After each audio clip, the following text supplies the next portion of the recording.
இந்த chain task continue ஆச்சு. எல்லாம் அவங்க கெட்டப்பில் இருந்தாங்க. அதில் வந்து நைட்டு தூங்கிட்டு இருந்தப்போ வந்து திருட ட்ரை பண்ணுறதா வந்து எல்லா சீசன்லையும் நடக்கும் இல்லையா? ஸோ அது மாதிரி வந்து சுபிக்ஷா வந்து ட்ரை பண்ணாங்க. எல்லோரும் தூங்கிட்டு இருக்கிறப்போ வந்து ட்ரை பண்ணாங்க.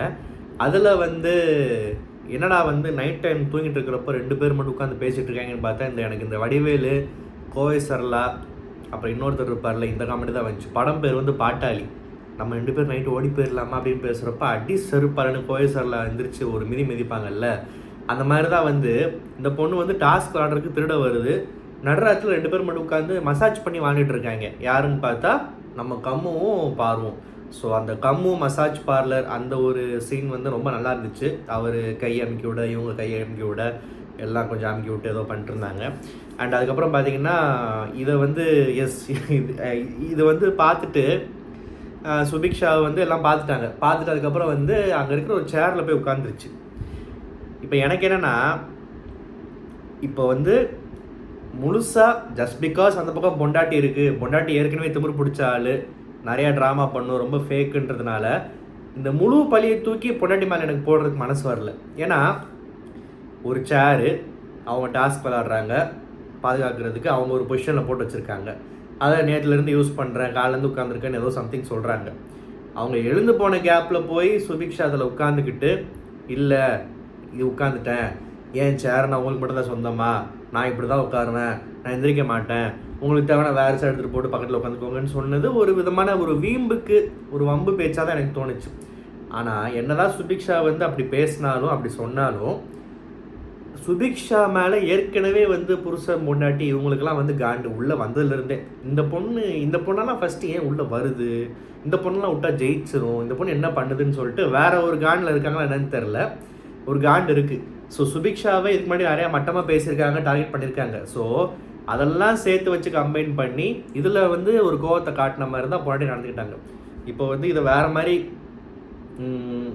ரொம்ப நியாயமாக கேட்டிருக்கலாம், ஏன் இப்படி உட்கார, ஏன் இப்படி பண்ணுறேன்னு சொல்லியிருக்கலாம், இல்லை ஃபைட் பண்ணியிருக்கலாம். ஆனால் மேலேறி உட்காந்து வேணும்னே வந்து தள்ளி விடுற மாதிரி பண்ணுறது, எல்போ வச்சு இப்படி பண்ணுறது, இதெல்லாம் கொஞ்சம் அவாய்ட் பண்ணியிருக்கலாம்.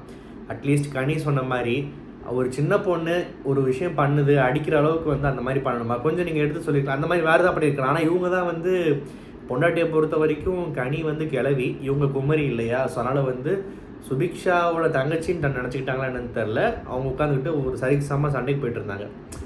இப்போ என்ன சொல்ல வரேன்னா, சுபிக்ஷா வந்து சின்ன பொண்ணு ஏதோ தெரியாதவங்க பண்ணிருச்சு, மன்னிச்சுன்னு அப்படி சொல்ல வரல. சுபிக்ஷாவும் ஒரு வம்புக்கு பண்ண மாதிரி தான் எனக்கு தோணுச்சு. சுபிக்ஷாவுக்கு இவ்வளோ தேவையில்லை. ஏன்னா இப்போ கடைசியில் போயிட்டு அவங்க இப்படி பண்ணுறாங்க, புஷ் பண்ணுறாங்க, என்ன அடிக்கிறாங்கன்ற பேரில் அந்த பேர் வாங்கிட்டு வந்து அது ஒரு அசிங்கம் தானே, தேவையில்லை. போய் தொலை, சேருக்கெல்லாம் போய் சேருக்கு போய் இப்படி சண்டை போடுறியா, அல்பத்தனமாக இருக்கும், உனக்கு அசிங்கமாக இல்லை, துப்பிட்டு போயிருந்தா சுபிக்ஷாவை மக்கள் பாராட்டியிருப்பாங்க. பட்டு சண்டை போட்டு அதில் ஒரு விக்டிம் ஆகி அடி வாங்குற மாதிரி, மிதி வாங்குற மாதிரி, இந்த மாதிரி ஒரு சீன் கிரியேட் ஆனது வந்து உனக்கு இது தேவையா சுபிக்ஷான்ற மாதிரி எனக்கு கேட்க தோணுது. உங்களுக்கு என்ன தோணுதுன்றது கமெண்ட்டில் சொல்லுங்கள். ஆனால் பொண்டாட்டிக்கு இருக்கிற திமிர் வந்து அது ரொம்பவே, ஏன்னா பொண்டாட்டி வந்து அஸ் அ பிக் பாஸில் அஸ் அ கேரக்டராகவே வந்து பார்த்தா ஆள் வந்து பயங்கரமாக பாவமாக மூஞ்சி வச்சுக்கிறது, திமிராக பேசுறது, வார்த்தைகள் விடுறது, இந்த மாதிரி ஒரு கேரக்டரு. அதுக்கு வேறு இந்த இந்த இந்த இந்த கெட்ட பேரை கொடுத்துட்டாங்களா. ஸோ இங்கிலீஷ் பேசுகிறன்ற பேரில் இன்னும் ரொம்ப திமிர் பண்ணுதுன்றதுல எந்த டவுட்டும் இல்லை. ஸோ 2 பேர் மேலேயும் தப்பு. சுபிக்ஷா அவாய்ட் பண்ணியிருக்கலாம், பொண்டாட்டி கொஞ்சம் மெச்சூர்டாக நடந்துக்கலாம். இதுதான் வந்து நான் சொல்ல வந்தது.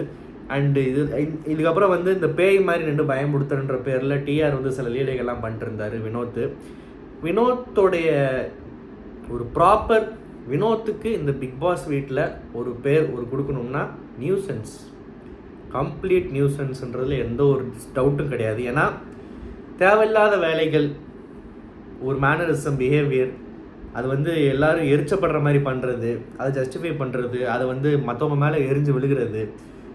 இவர் வந்து எப்படி சொல்கிறது, ரொம்ப தன்னால் இவர் வந்து பெரிய வந்து மனசில் பெரிய கவுண்டமணி நினப்பு, எல்லாரையும் நக்கல் பண்ணிடலாம், எல்லாரையும் பேசிடலாம், நாக்கம் அடித்து மிரட்டிடலாம் அப்படின்ற நினப்பு. எதிராக கேள்வி கேட்குறப்போ வந்து மாட்டிப்பார். அண்ட் இல்லைன்னு வாயில் வரதெல்லாம் கொஞ்சம் பொய்யும் சொல்லுவார். ஆதிரை வந்து செருப்பால் அடித்த மாதிரி நல்லா பதிவு பண்ணிச்சு. நான் எங்கே வேணால் போய் சொல்லுவேன், வாட்டர்மெலன் வெளியே போனதுக்கு இவர் ஒரு காரணம்னு. நான் என்ன சொல்கிறேன், இவர் ஒரு காரணன்ற விட இவர் தான் மிகப்பெரிய காரணம்.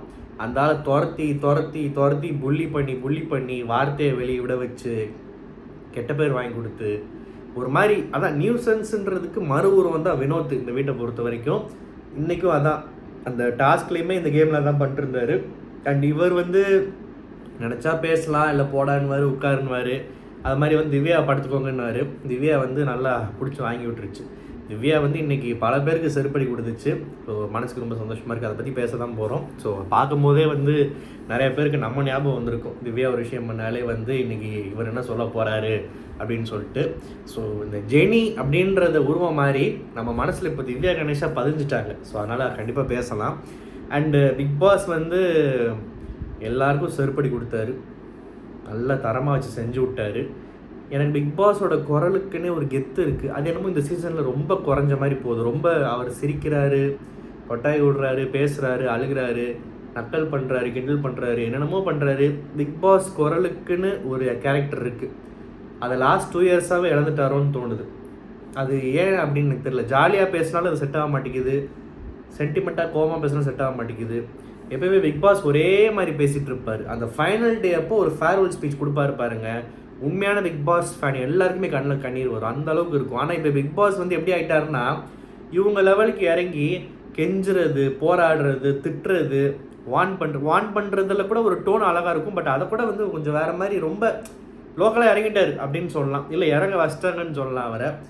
இந்த கம்ருதீன் பார்வதிக்கு மிகப்பெரிய செருப்படி. எவ்வளோ தடவை சொல்கிறது, சோறு தான் திங்கிறீங்களா, வேறு ஏதாவது திங்கிறீங்களா, மைக்கை ஏன்டா அப்படி ஒடிச்சு வச்சு பேசுகிறீங்க அப்படின்னு வந்து பிக் பாஸ் பேசினார். அது அந்த சோறு தான் இதுதான் வேறு ஏதாவதுன்றதை வந்து அப்புறம் அவரே வந்து மைண்ட்லேயே சென்சர் பண்ணிட்டாருன்னு நினைக்கிறேன். பட் எனக்கு தெரியும் அப்படி தான் அவர் மீன் பண்ணுறாருன்னு சொல்லிட்டு. ஸோ அதனால் அந்த விஷயம் போயிட்டு இருந்துச்சு. புருஷன் முன்னாடிக்குள்ளே ஒரு சண்டை, ஒரு சின்ன வாக்குவாதம் மாதிரி. புருஷன் வந்து கொஞ்சம் நிறைய மாற்றங்கள் வந்துருச்சு அவர்கிட்ட. தனியாக விளாடணும், இண்டிவிஜுவலாக விளாடணுன்றதுல ரொம்ப உறுதியாக இருக்கார். அது என்ன தான் ஃபேக்காக இருந்தாலுமே அதுக்காக ஒரு புருஷன் முன்னாடி எதிரியாக இருக்க முடியாது. நமக்காக நம்ம ஒரு ஷோ பார்க்கணுன்றதுக்காக இருந்துட்டு போட்டோம். ஃபேக்காக இருந்தாலுமே இண்டிவிஜுவலாக ஆட ட்ரை பண்ணுற அந்த முயற்சி வந்து நல்லா இருக்குது பார்க்க. ஸோ வந்து புருஷன் ஒரு மாதிரி அவர் கிராஃப் ஏறிட்டு போகிற ஒரு இதில் இருக்கிறப்போ இந்த பொண்டாட்டி வந்து பிடிச்சி கீழே எடுக்கிறதுலே இருக்குது. இது வந்து தொட்டிலையும் கிள்ளி குழந்தைய ஆட்டி விட்டாருன்னு சொல்ல வந்தேன். குழந்தையும் கிள்ளி தொட்டிலையும் ஆட்டி விட்டாருன்ற மாதிரி அவர் தேவையில்லாமல் வந்து ரொம்ப இவங்களுக்கு சப்போர்ட் பண்ணணும், கம்ஃபர்ட் ஜோன்லேயே இருக்கணுன்ற மாதிரி ஆசைப்பட்றாங்க. அது வேலைக்கால அதை கொஞ்சம் புரிஞ்சுக்கணும் அவரே அப்படி பண்ணுறாருன்னு சொல்லிட்டு. நான் ஃபஸ்ட்டு இந்த டைலாக் சொல்கிறப்போ வீட்டில் ஒரு வேளை அவங்க பிள்ளைங்களை இந்த மாதிரி தான் வந்து கிள்ளி விட்டு ஆட்டி விடுவார் அப்படின்னு நினச்சிட்டு பார்த்தா இந்த கேமில் தான் மீன் பண்ணி அவரை ரொம்ப வந்து கார்னர் பண்ணுறாங்க. அந்த பேட்ச் கொடுத்ததுக்கும் சரி, இப்போ இந்த விஷயத்துக்கும் சரி, எல்லாத்துக்குமே வந்து அவரை வந்து தனியாக ஆட விட மாட்டுறாங்க. அதுக்கு ஒரு அட்வைஸ் கிடைக்குமா என்னன்னு தெரில. இந்த சுபிக்ஷா மேட்டரில் அந்த விஷயம் நடந்துச்சு. அப்புறம் இந்த ஸ்மெல் லிக்கு அப்புறம் வந்து எக்கு பாலுன்ற கேம் ஆடினாங்கல்ல, அதில் இந்த ஸ்மெல் லிக் கேம் வந்து இவ்வளோ க்யூட்டாக உலகத்தில் யாராவது ஆட முடியுமா அப்படின்னு தெரில, அந்தளவுக்கு திவ்யா கணேஷ் ஆடினாங்க. இதை நான் வந்து சொல்லியே தீருவேன். என்னை திட்டுறனா கூட கமெண்ட்டில் திட்டிக்கோங்க. அதுக்கப்புறம் வந்து இந்த செயின் டாஸ்கில் வந்து புருஷன் வந்து ஓடி வந்து எடுத்தார். அது ஸ்ட்ராட்டஜின்னு சொல்லலாம், பட் எத்திக்கலி லாஜிக்கலி அது தப்புன்னு சொல்லலாம். ஏன்னா டாஸ்கோட நோக்கமே வந்து எல்லோரும் அசந்த டைம் பார்த்து யாருக்கும் தெரியாமல் எடுக்கணும், யார் எடுத்தானே தெரியக்கூடாது. அதான் அது சுவாரஸ்யம். குறும்படம்லாம் போட்டு காட்டுவாங்க பார்த்தீங்களா அப்படின்னு சொல்லிட்டு. சீசன் 1 சக்தி நடித்தார் பாருங்க, நடித்தாருன்ற சக்தி எடுத்தார்ல, அதெல்லாம் இப்போ எனக்கு ஞாபகம் வருது. ஸோ அதுதான் வந்து அந்த டாஸ்கோட சுவாரஸ்யமும். அப்படி எடுத்தால் தான் கெத்து. எல்லோரும் ஒரு விஷயத்தில் ஒரு இடத்துல அடைஞ்சு நடக்கிறப்போ கதவை போட்டு விட்டு தள்ளி விட்டு வந்து எடுக்கிறது வந்து நல்லா இருக்காது. இவர் தான் எடுக்க போகிறார், இவர் தான் ஓடுறாருன்றது ஊருக்கே தெரிஞ்சு போச்சு. அப்புறம் அது என்ன சுவாரஸ்யம்? ஸோ இது வந்து ரூல்ஸ் வைஸ் சரியாக தப்பான்றது செகண்டரி, பட் அது நல்லா இல்லை. அது வந்து வேணுன்ற மாதிரி ஒரு பெரிய கன்ஃபியூஷன் போச்சு. ரம்யா வந்து தலையாக ஒரு விஷயம் அட்ரஸ் பண்ணாங்க. இப்போ என்ன பிரச்சனைனா, ரம்யா அட்ரஸ் பண்ண பாயிண்ட் வந்து ஏற்கனவே சொன்னாங்களாம், அதை யாரும் கவனிக்கலையாம். நான் என்ன சொல்கிறேன், கனியும் திவ்யாவும் முடிஞ்ச அளவு போராடி பார்த்து எக்ஸ்ப்ளனேஷன் கொடுக்குறாங்க. நீ சொன்னம்மா, அது நாங்கள் ஒன்றும் மறுக்கலை. நீ வந்து ஒரு கண்டஸ்டண்ட்டாக ஒரு டீம்மேட்டாக சொன்ன, அதை நாங்கள் எப்படி வேணாலும் ஃபைட் பண்ணி நாங்கள் வந்து ஜெயிக்கிறதுக்கு வாதாடலாம். ஒரு தலையாக நின்று நாங்கள் பேசுகிறப்போ அதை நாங்கள் வாயை மூட்டு கேட்டு மதிக்கணும், ஏன்னா அது எங்கள் வேலை. அதனால தான் நாங்கள் அமைதியாக உட்காந்துருக்கோன்றதை புரிஞ்சுக்க. அச்சா உச்சான்னு கத்தாதுன்றது எவ்வளோ சொல்லி புரிய வைக்க பார்த்தாங்க, பட் அது வேலைக்கு ஆகாதுல்ல. இந்த ரம்யா வந்து பார்வுக்கு சொல்லி ட்ரை பண்ணி டென்ஷனாக இருக்கிறப்போ கம்மு எழுந்துச்சாப்புல. கம்முக்கு வந்து என்னென்னா, பார்வதிக்கு வந்து எங்கேயுமே வந்து இந்த சூரிய வம்சமில் வந்து ஒரு சாங்கில் வந்து ரோசாப்பூ பாட்டில் வந்து அந்த பொண்ணு கண்ணை கட்டிட்டு நடந்து வரும். இந்த முள்ளு மேலே இந்த குட்டி பைய உள்ள கையை வச்சு அது கையை வந்து புண்ணாக்கிக்கிறோம். ஏண்டா ஊசு பயலே, நமக்கு தோணும் இப்போ கேட்கணுன்னு. அந்த பொண்ணு முள்ளில் காலை வைக்க வருதுன்னா காலை பிடிச்சிரு, இல்லை காலை பிடிச்சி தள்ளி விடு, இல்லை ஏதோ வேறு எதாவது பண்ணியிருக்க வேண்டியதானே. முள்ளங்கையை தூக்கி அந்த முள் மேலே வச்சு அதை புண்ணாக்கி அப்புறம் நீ என்ன சோறு திம்பியா இல்லை கழுவுறைகளில் சோறு திம்பியான்ற மாதிரிலாம் கேட்க தோணுது. யாரை பார்த்தா அந்த பையனும் இல்லை, அந்த பையன் அந்த காலத்தில் நடித்தார், அது அப்போ இருக்க ட்ரெண்டு. இப்போ கமருதீனை பார்த்து அப்படி கேட்க தோணுது. ஏன் தோணுதுன்னா பார்வதிக்கு என்னனாலுமே இவர் வந்துடுறாரு. அது சரி தப்பு ரைட்டு, யார் பேசுகிறா, 2 லேடிஸ் பேசுகிறாங்களா, இல்லை இந்த கெட்ட கொடுத்தனால அவருமே லேடிஸாக உணர்றாரா, அவருக்குள்ள வேறு என்ன சொல்கிறது இயற்கையான மாற்றங்கள்லாம் அவர் தெரியுது என்னன்னு எனக்கு புரியல. ஆக்சுவலாக அவர் உள்ளே வந்தோடனே உட்கார்ற அப்படின்ருச்சு ரம்யா. எனக்கு அது வந்து ஆக்சுவலாக ரொம்ப பிடிச்சிருந்துச்சு. இந்த எபிசோடில் ப்ரோமோலையும் சரி எபிசோட்லேயும் சரி கமருதீன் ஆரம்பிச்சிட்டாண்டான்ற மாதிரி நிறைய பேருக்கு தோணும். ஆனால் நான் ஒரு ப்ரூட்டலி ஆனஸ்டாக ஒன்று சொல்லவா, கமருதீன் நடிச்சுக்கிட்டு இருக்கான், அது தெரிஞ்ச விஷயந்தான். அந்த நடிப்போட பாகத்தில் சமாதானப்படுத்துகிற மாதிரி எந்திரிச்சு அமைதியாக தான் பேசினாப்புல. ரம்யா சொன்ன விஷயந்தான் கொஞ்சம் ஆர்ஷாக இருந்துச்சு. ஆனால் கமருதீனுக்கு இது தேவை. மவனை நீ வாங்கி கட்டிக்க, நீ யார் யார்கிட்டலாம் கை நீட்டியிருக்க, நாக்கை நீட்டியிருக்க, அடிக்க போயிருக்க, சொருக போயிருக்க, நீ இன்னும் என்னென்னலாம் பண்ணிகிட்ருக்கன்றது எல்லாருக்கும் தெரியும். அதனால் பொம்பளைக்கு கையால் அப்படின்னு சொல்ல மாட்டேன், பொம்பளைங்கள்ட்ட நீ வாங்கி கட்டணும். அது உன் தப்பு இருந்தாலும் சரி கரெக்டாக இருந்தாலும் சரி. ஸோ ரம்யா வந்து உட்காரா டேன்னு அந்த டே ஒரு டேயும் நம்ம கேட்குறதுக்கு இன்பமாக இருந்துச்சு. இவர் தான் வந்து இவரோட சுயரூபன்றது எத்தனை நாளைக்கு ஒழிச்சிக்க முடியும், பதிலுக்கு ரம்யாவை அப்படின்னு பேச ஆரம்பித்தார்.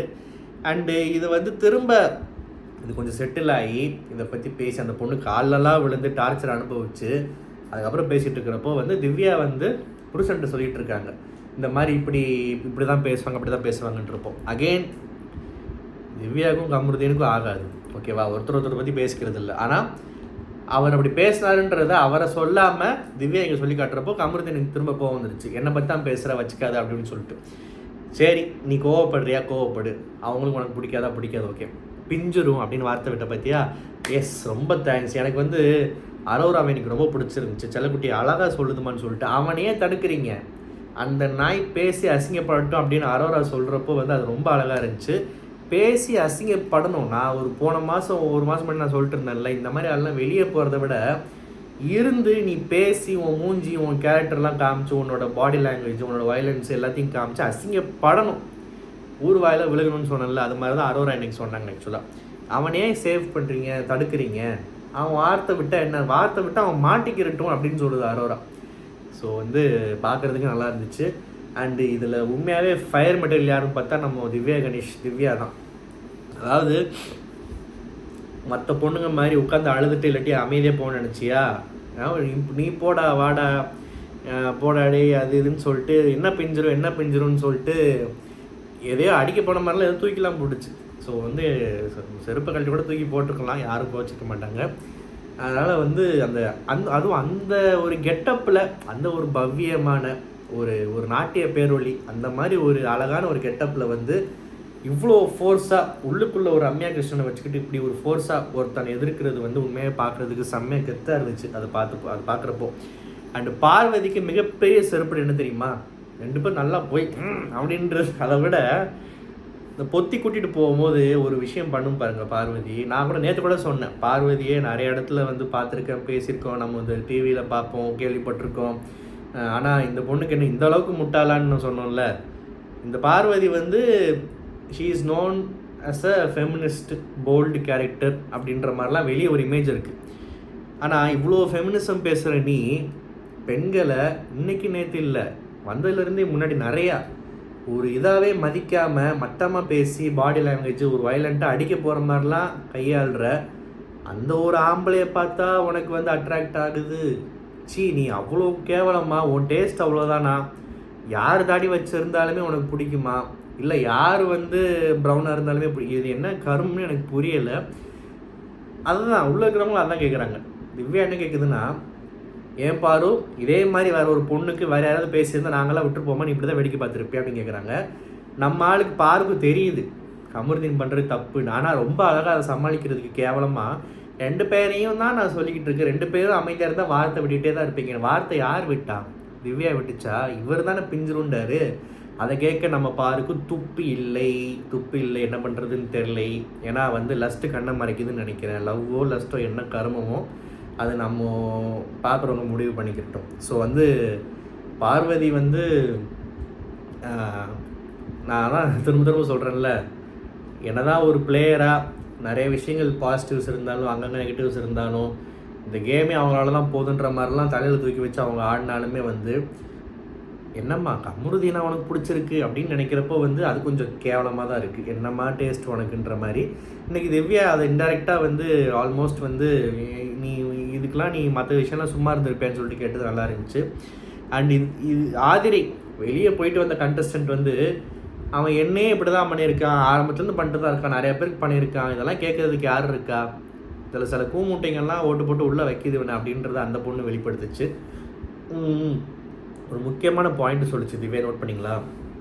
உனக்கு இவனை எத்தனை நாளாக தெரியும்? யார்கிட்ட இந்த அரோரா கிட்டலாம் 50 நாளாக. எனக்கு இவனை ஒரு வருஷமாக ப்ராஜெக்டில் தெரியும், சொல்லாத நாளில்னு. பிக் பாஸில் சண்டை போடுறான், ஒருத்தன் எக்ஸ்போஸ் ஆகிறான், வார்த்தை விடுறான், சரி வெளியே ஷூட்டிங்லேயுமா இப்படி இருப்பான்? அப்போ 1 இயர் ப்ராஜெக்டில் அப்படி என்ன பண்ணியிருப்பான், அப்படின்னு திவ்யா அட்வைஸ் பண்ணியிருப்பாங்க, இல்லை சொல்லியிருப்பாங்க. அதான் நான் சொல்கிறேன்ல, பிக் பாஸை பொறுத்த வரைக்கும் சில பேர்லாம் வந்து முதல் 1 மாதத்துலேயே யார் என்னன்னு காட்டிடுவாங்க அவங்கள. அதுக்கப்புறம் திருந்திட்டாங்க, ட்ரான்ஸ்ஃபார்ம் ஆகிட்டாங்க, அப்படியே ஹோஸ்ட்கிட்ட பாராட்டு வாங்குறாங்க. எல்லாமே நடிப்பு தான். எவ்வளோ நாள் அடிக்க முடியும் ஒருத்தன்? ஸோ இன்றைக்கி பார்த்தீங்களா விக்கு காண்ட்ரிச்சு. ஸோ அதுவும் இந்த கெட்டப்பில் பார்க்குறதுக்கு அவ்வளோ கேவலமாக இருந்துச்சு. சும்மாவே வந்து பார்க்குறதுக்கு சகிக்காது. Whatever, Kammu is back and Kammu massage parlour is also back. இந்த ரிவ்யூ உங்களுக்கு பிடிச்சிருந்தா மறக்காம சேனல் சப்ஸ்கிரைப் பண்ணுங்கள். நன்றி, வணக்கம்.